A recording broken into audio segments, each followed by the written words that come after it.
valendo. 3, 2, 1. Olá, a partir de agora você é nosso convidado a acompanhar uma conversa com o senador Álvaro Dias, ele que é líder do Partido Verde aqui no Senado Federal e que esteve no plenário da Casa repercutindo as informações que desde ontem abalam o cenário político brasileiro com as delações dos sócios da JBS.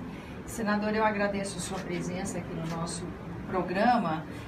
O senhor, que é um agente da história política desse país há alguns anos, imagino que veja nesse momento um momento ímpar, né? Acho que o Brasil não tem registro de uma situação como a que vivemos agora. E se sim, diante dessa peculiaridade, como fica o papel do Congresso e do Senado Federal? Olha, nunca houve. Não há essa hipótese de comparação com qualquer outro momento vivido pelo Brasil. É uma tragédia moral e política, um impasse de profundidade, sem alternativas visíveis, né? É claro que o papel do Congresso Nacional é preponderante agora, para encontrar uma solução exatamente em entendimento com os outros poderes. Mas a indagação que se faz, e o Congresso Nacional está habilitado a tal, tem autoridade política e moral nesse momento para conduzir esse processo, com tantos investigados nas duas casas e as principais funções exercitadas exatamente por aqueles que também estão sendo investigados, sem pré-julgamento algum, mas há investigação em curso, não é? E é evidente que isso retira a autoridade política e moral para a condução do processo. Então é um momento dramático que vive a política nacional. Evidentemente as consequências alcançam a população do país e nós temos que, com muita franqueza, né, dizer o que é a alternativa nesse momento. E aí a primeira reação é de uma aparente paralisia, tudo fica suspenso num primeiro momento. A gente vê, por exemplo, na economia, já tivemos as primeiras reações, a Bolsa de São Paulo abriu, fechou em menos de uma hora de funcionamento, setor produtivo ou financeiro, não sei, pede uma possibilidade de blindagem da atividade econômica em relação à política. O senhor acha que esse descolamento é possível e talvez aí sim a participação do Congresso seja importante, né? É inevitável que as consequências sejam também visíveis na economia e é fundamental conter esse processo erosivo, né?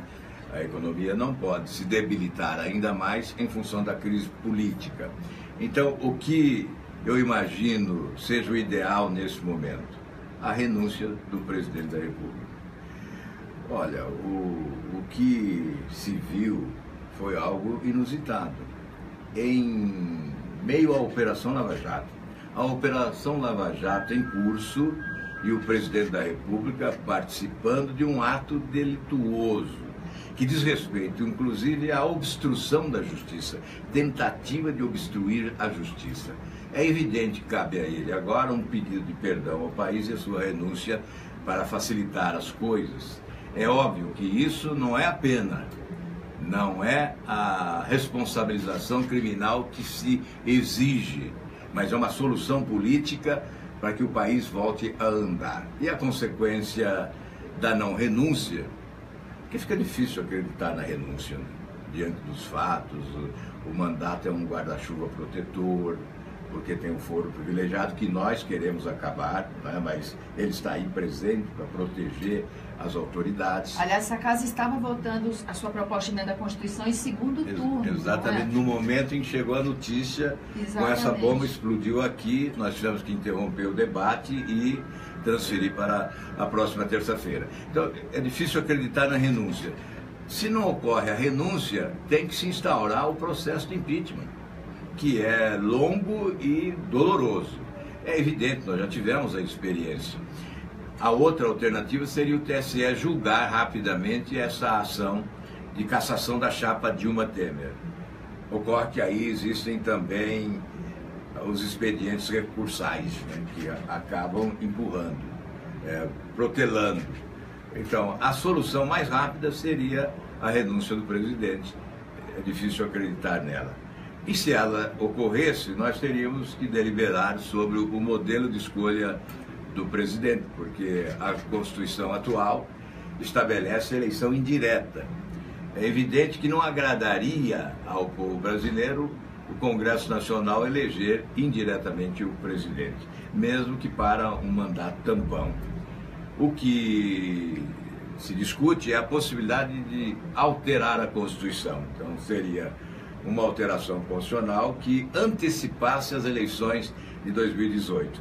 É também uma engenharia complexa, porque vai exigir o cumprimento do regimento com várias votações na Câmara, no Senado, que leva algum tempo, e isso seria importante. Neste caso, um entendimento nacional. Aí ainda não dá para aferir como é que está o Congresso Nacional nesse momento. Se, por exemplo, essa solução que o senhor apresenta agora como uma das possibilidades de encaminhamento da situação, por uma votação de uma emenda constitucional que alterasse essa possibilidade de eleição direta agora, já dá para sentir se o Congresso tem essa condição de articulação e de coesão nesse momento?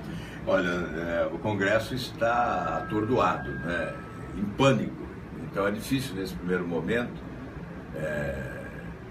avaliar se há essa possibilidade. Sobretudo em razão do que eu disse antes, que as principais lideranças, presidentes das casas, de comissões, lideranças do governo, são lideranças que também estão sendo investigadas, né? Então sempre há esse impedimento, há um entendimento amplo, mas é preciso tentar separar as coisas e buscar um entendimento para que o Congresso participe de uma solução para esse impasse. Na eventualidade também de uma renúncia, o que se questiona, cabe a alguém investigado assumir a presidência da República? Não é apenas transferir o nome da crise? Aí caberia também desprendimento de quem, estando na linha sucessória, reconhecendo estar sendo investigado, abrir mão desta prerrogativa em favor de outro que possa assumir. E a linha de sucessão, todos sabem, Presidência da Câmara, Presidência do Senado e depois a Presidência do Supremo Tribunal Federal. Senador, o senhor falou no seu pronunciamento agora há pouco no plenário do Senado, comentando essa situação que a gente vive, que qualquer suspeita sobre a Lava Jato agora se dissipa, né? Exatamente, aquela suspeição inventada de que era uma operação seletiva, que perseguia alguns e protegia outros, essa suspeição caiu por terra, né? Desabou. Não há como sustentar um discurso como esse, não é? Então, a Lava Jato é uma operação séria. A Operação Lava Jato reabilita a credibilidade das instituições e tem que ser valorizada desta forma. O que eu disse também nesse pronunciamento ali da tribuna é que é muito importante uma oposição séria, responsável e corajosa. Mas é importante também que governantes ouçam a oposição, tenham olhos para ver, ouvidos para ouvir as denúncias, porque o maior desserviço que se prestou ao povo brasileiro nos últimos anos foi a banalização da corrupção. O governo não quis ouvir as denúncias, éramos poucos denunciando.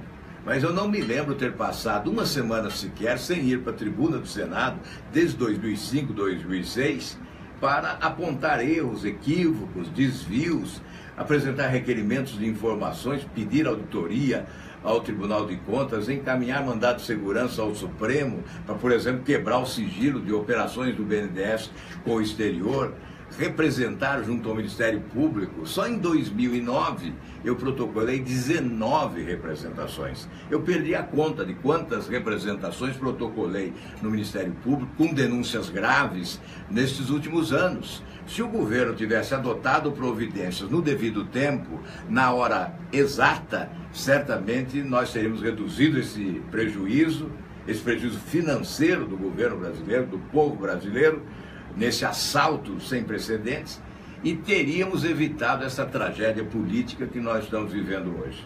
Senador, eu agradeço a sua presença aqui no nosso programa. É um momento de mudanças tão intensas que o senhor continua convidado a fazer análise da conjuntura conforme as coisas vão se alterando, não é? Eu agradeço e me coloco à disposição, esse é o nosso dever. Muito grata pela sua presença, eu agradeço também a você que nos acompanha, lembrando que esse é o programa Argumento e que você é convidado da TV Senado a fazer sugestões e críticas ao nosso trabalho.